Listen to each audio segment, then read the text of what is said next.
The autumn sun cast long shadows across Riverside Park as a young boy sat hunched over a chessboard, his fingers hovering thoughtfully over the pieces. At 12 years old, he had already earned a reputation as one of the brightest students in his middle school, and chess was his particular passion. The boy had arranged both black and white pieces with careful precision, recreating moves from a championship match he'd studied the night before. Around him, the park buzzed with weekend energy. Kids zoomed past on scooters, their laughter mixing with the rustle of golden leaves overhead. A couple walked their golden retriever along the winding path, while elderly men debated politics at the nearby picnic tables. The public chess tables, a recent addition to the park, had become a favorite spot for local players of all ages. The boy pulled out his notebook, filled with carefully drawn diagrams of chess strategies. His mom had helped him create this study system, each page decorated with notes in his slightly messy handwriting showing opening moves and famous endgames. He was preparing for the upcoming regional school tournament, where he'd be representing his school for the first time. This particular corner of the park, with its towering oak trees and well-maintained facilities, sat at the edge of an affluent suburban neighborhood. The newly installed chess tables were part of a community initiative to make the park more welcoming to everyone. On this crisp Saturday afternoon, families from all around the city had come to enjoy the beautiful weather and public amenities. The boy's concentration was intense as he moved the pieces, playing both sides of the board. He'd saved up his allowance to buy a special chess clock, which sat proudly next to the board, though he wasn't using it for this practice session. His school uniform jacket was draped over the bench beside him. He'd come straight from his morning math club meeting, not wanting to waste any practice time. Other park visitors would occasionally pause to watch him play, some smiling at his obvious dedication. A few other kids his age were scattered around the park, some on the swing sets, others kicking a soccer ball on the open grass. The boy had chosen this spot carefully, away from the more crowded areas where he could focus on his game without too many distractions. The peaceful scene was about to change, though nobody in the park could have predicted how this ordinary autumn afternoon would transform into something that would capture national attention. The boy was just setting up a particularly challenging puzzle he'd learned from his chess coach when a shadow fell across his board, and he looked up to find a woman standing over him with an expression that would soon turn this quiet afternoon into something entirely unexpected. The crisp air carried the scent of nearby food trucks, and somewhere in the distance, a street musician played saxophone melodies that drifted through the trees. The boy had just reached for his water bottle when he noticed a group of park regulars at a nearby table nodding approvingly at his dedication. He smiled shyly and returned to his practice, unaware that in just a few moments, his ordinary Saturday afternoon would become anything but ordinary. As the hands of the park's central clock tower crept toward 2 p.m., the rhythm of the day was about to shift dramatically. The boy's simple presence at the chess table, something he'd done dozens of times before, was about to spark a chain of events that would not only change his life, but would also force an entire community to confront uncomfortable truths about prejudice and privilege in their seemingly perfect suburban paradise. The woman's heels clicked against the park's paved pathway as she marched toward the chess tables, her designer handbag swinging with each determined step. She wore the kind of expression that suggested she already decided something was wrong before she'd even arrived. Her perfectly styled hair and expensive athleisure wear marked her as someone from the upscale gated community that bordered the park's north side. She'd been watching from her morning power-walking route for the past 10 minutes, her pace slowing each time she passed the chess area. Despite the park being filled with dozens of other people enjoying their Saturday afternoon, her attention had locked onto the young boy sitting alone at the chess table. With each circuit around the park, her frown had deepened. "Excuse me," she called out, her voice carrying that particular tone of forced politeness that suggested anything but. The boy looked up from his chess game, his hands still hovering over a knight he'd been about to move. "I haven't seen you in this park before. Do you live in the area?" The boy straightened in his seat, maintaining the polite composure his parents had taught him to show to adults. "Yes, ma'am," he responded quietly, gesturing to his school uniform jacket. "I go to the middle school just down the street."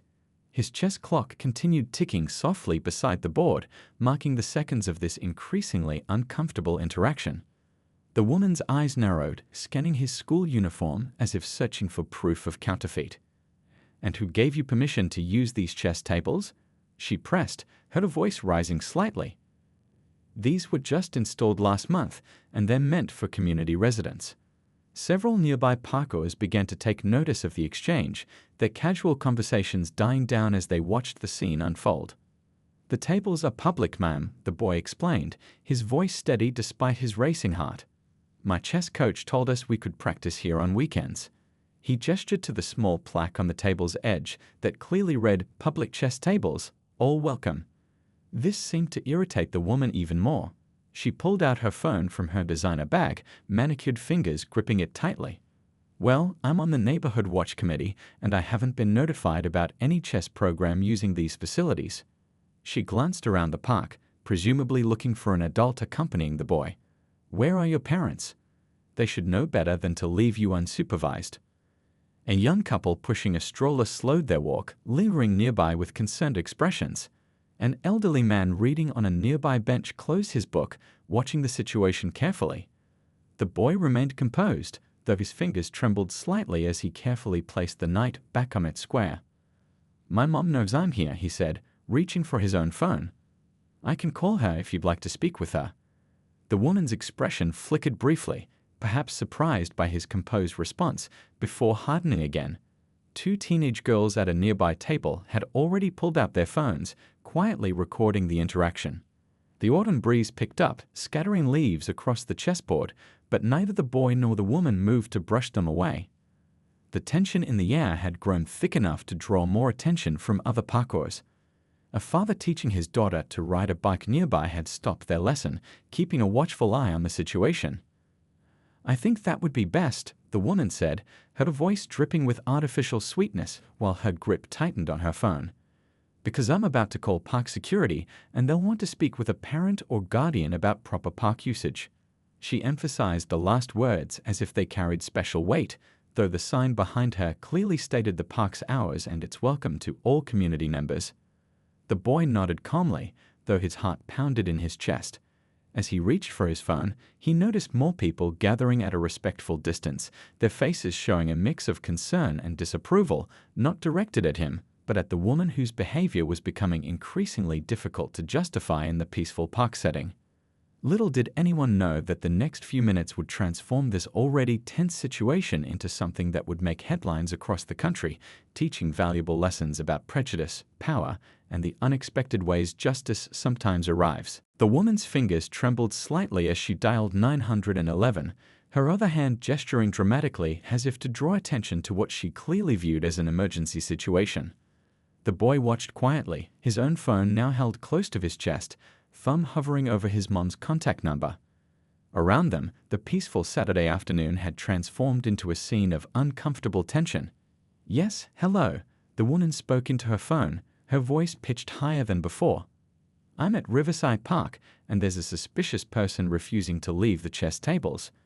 She turned away slightly, but her words carried clearly across the now hushed area. "No, he won't show proper ID, and he's being difficult." The way she emphasized the last word made several onlookers shake their heads in visible disapproval. The boy took a deep breath, just like his parents had taught him, and pressed the call button on his phone. As it rang, he began carefully packing up his chess pieces, his hands steady despite the situation. He'd worked too hard to let any of them get lost or damaged in whatever was about to unfold.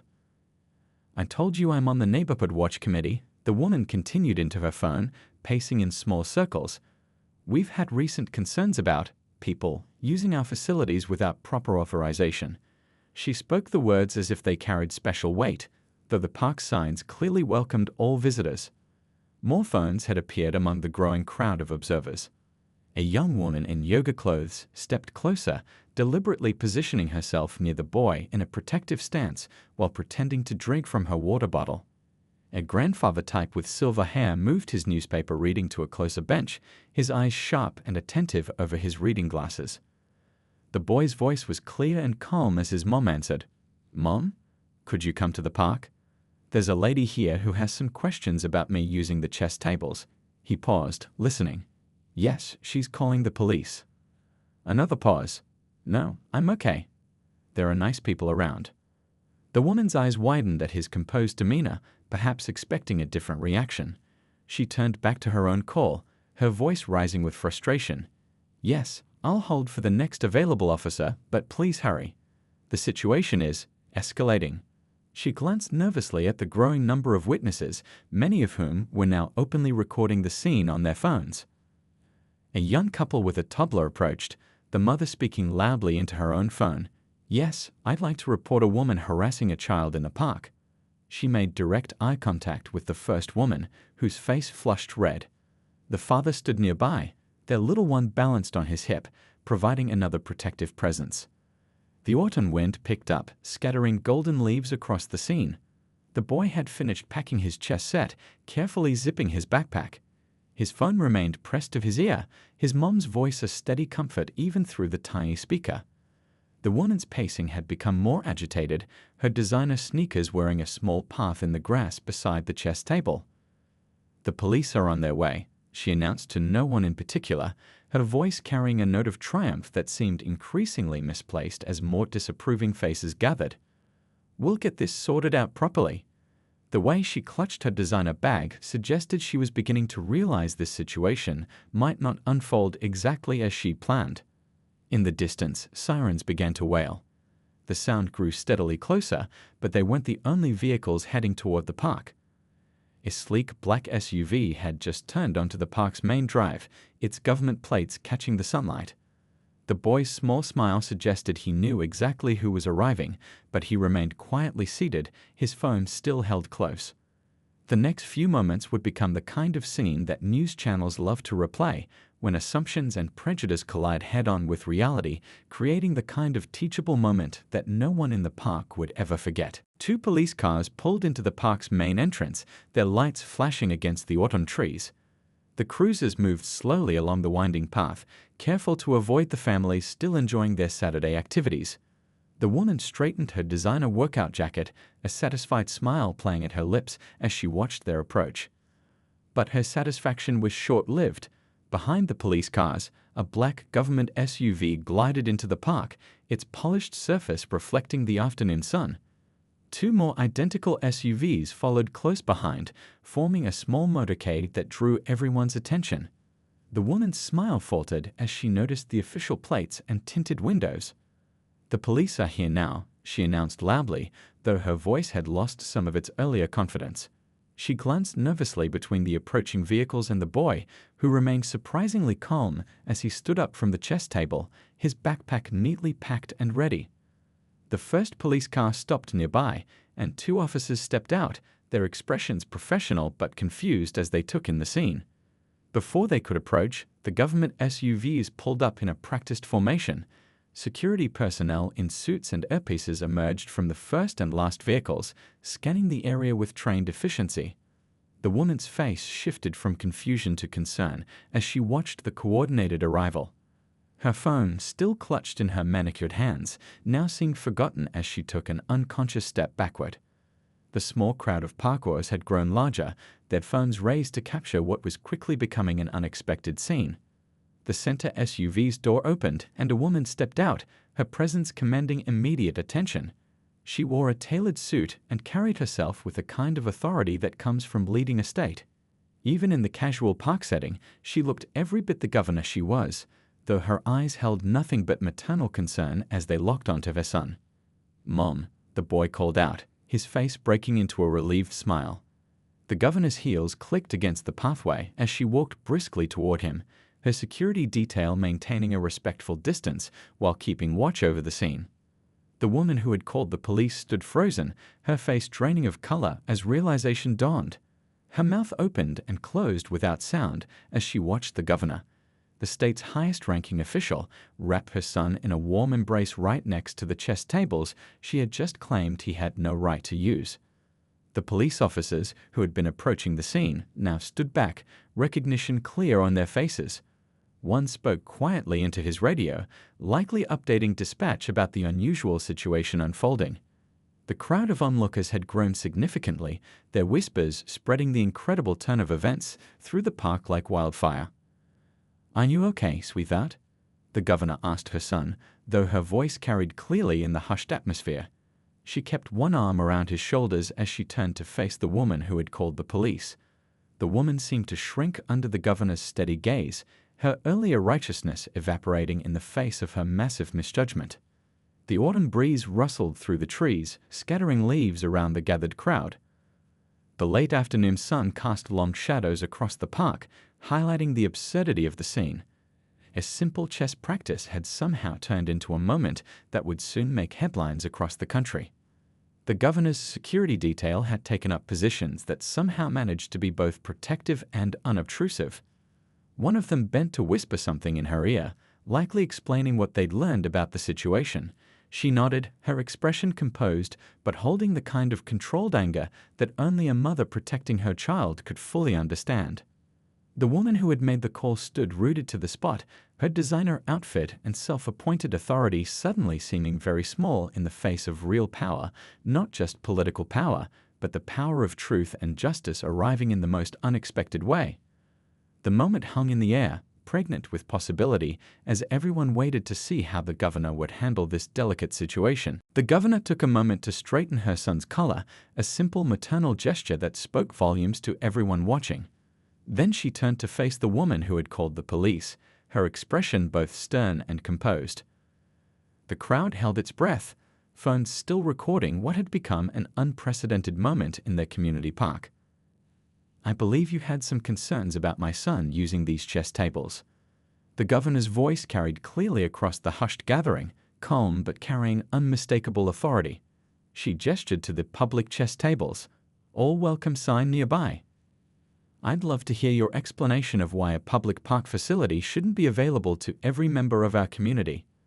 The woman shifted uncomfortably, her designer athletic wear suddenly seeming to weigh heavily on her shoulders. I didn't realize," she stammered, her earlier confidence completely evaporated. "We've had some concerns about. She couldn't seem to finish the sentence, perhaps finally hearing how it would sound out loud. "About what, exactly?" the governor pressed, her hand still resting protectively on her son's shoulder. "About children studying chess on a Saturday afternoon. About young people trying to better themselves." Each question hung in the air, making the woman shrink further into herself. A gentle breeze stirred the autumn leaves around their feet as one of the police officers stepped forward. "Governor," he said respectfully, "we received a call about a suspicious person at the park. If we had known it was your son." The governor raised her hand, stopping him mid-sentence. "That's exactly the problem, isn't it?" Her voice remained measured but took on an edge of steel. "Whether he's my son or anyone else's child shouldn't matter. No one should face harassment for using public facilities, regardless of who they are or who their parents might be." The growing crowd murmured in agreement. The boy stood tall beside his mother, his chest set safely packed away, but his dignity fully intact. Some of the onlookers had tears in their eyes, moved by the power of the moment and the truth in the governor's words. "I'm so sorry," the woman whispered, her face flushed with shame. "I never meant to." She clutched her phone tightly, as if wanting to turn back time and undo the call she'd made. "I believe you have something to say to my son," the governor suggested firmly, though her tone remained professional. The crowd watched as the woman struggled to meet the boy's eyes, her own glistening with embarrassment. "I'm very sorry," she managed, her voice barely audible. "I was wrong to question your right to be here. I was wrong to call the police." The words seemed to cost her greatly, but they needed to be said. The boy nodded solemnly, showing more maturity than many adults in similar situations might have. "Thank you," he said simply, his voice clear and steady. A few onlookers wiped away tears at his graceful response. The governor surveyed the gathered crowd, recognizing a teachable moment. "Today's incident is a reminder that we must do better," she began, her voice carrying the same passion she brought to her most important speeches. "Our public spaces are for everyone. Our community belongs to all of us, and our children deserve to pursue their dreams without fear of being questioned or challenged because of how they look." The security detail maintained their protective positions, but even they seemed moved by the scene unfolding before them. The police officers had stepped back, their initial reason for being called now clearly revealed as the prejudice it was. As the late afternoon sun cast long shadows across the park, this unexpected confrontation had transformed into something more meaningful, a moment of truth, accountability, and the possibility of real change. The woman who had made the call stood silent now, perhaps truly seeing for the first time the impact of her assumptions and actions. The governor checked her watch, then smiled warmly at her son. "Ready to go home, sweetheart? Or would you like to finish your chess practice?" The question carried its own kind of power, the right to choose, to belong, to simply be. The autumn sun was beginning to dip lower in the sky as the governor addressed the growing crowd at the park. What had started as a confrontation was transforming into an impromptu community gathering, with people of all backgrounds drawn together by the powerful moment unfolding before them. "I wasn't planning to speak publicly today," the governor began, her voice carrying naturally across the hushed gathering.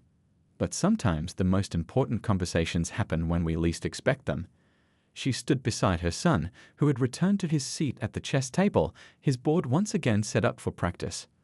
The woman who had made the call remained nearby, her designer athletic wear seeming to have lost its prestigious shine.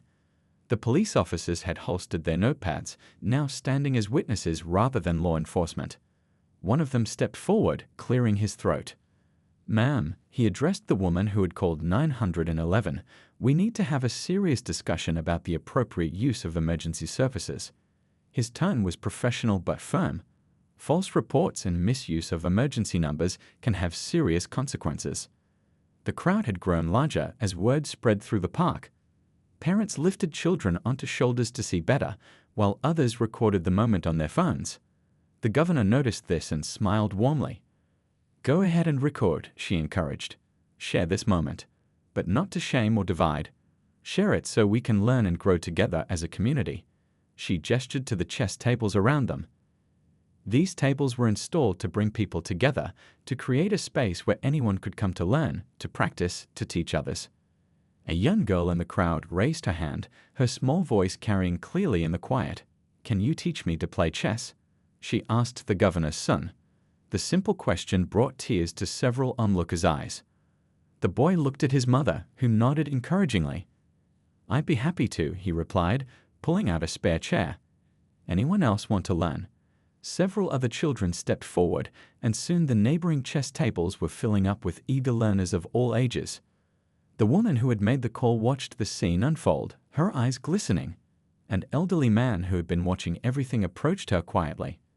"I've lived in this neighborhood for 40 years, he said, his voice gentle but firm. "I've seen a lot of change. Some people resist it. But change isn't what weakens a community. Fear and prejudice do that. Acceptance and understanding. That's what makes us stronger." The governor moved through the crowd, speaking with parents, children, and community members. Her security detail maintained their watch, but even they seemed moved by the scene unfolding around them. The police officers had begun taking statements from witnesses, but the atmosphere had transformed from tense to hopeful. "This isn't just about chess," the governor addressed the crowd again. "It's about who we want to be as a community, as a state, as a society. Every child deserves to feel safe in public spaces. Every parent deserves peace of mind when their child goes to practice their passion." The late afternoon light cast long shadows across the park as more families arrived, drawn by social media posts and text messages about what was happening. The chess tables had become a symbol of something larger, a community's capacity to face its prejudices and choose a better path forward. One of the police officers approached the governor with paperwork in hand. "We'll be following up on the misuse of emergency services," he said professionally. "But more importantly, we'd like to work with your office on community outreach programs. Maybe regular chess events in the park, supervised by our community relations team." The woman who had made the call stepped forward once more, her voice quiet but steady. "I'd like to volunteer," she offered, "to help with the chess program, to make things right." The governor studied her for a moment before nodding, understanding that real change often starts with those who have the courage to acknowledge their mistakes. As the sun continued its descent, casting an orange glow across the park, the chess tables were full of life. Children learning their first moves, seniors sharing strategies, parents watching proudly. What had started as a moment of prejudice had transformed into something beautiful, a community choosing to grow, to learn, to become better together. The weeks following that unforgettable day were a whirlwind of emotions, conversations, and unexpected connections. The young boy, once terrified and confused, now found himself at the center of a transformative moment that would change his life forever. News cameras and reporters swarmed the quiet neighborhood, turning the street into a buzzing hub of activity. But amidst the chaos, something remarkable was happening. The governor's intervention had sparked a conversation that went far beyond a single incident. It was about understanding, empathy, and the power of standing up for what's right. At home, the boy's parents sat down with him, not with anger or bitterness, but with a profound sense of hope. They talked about resilience, about the importance of maintaining dignity in the face of injustice, and about the strength that comes from turning a painful experience into an opportunity for change.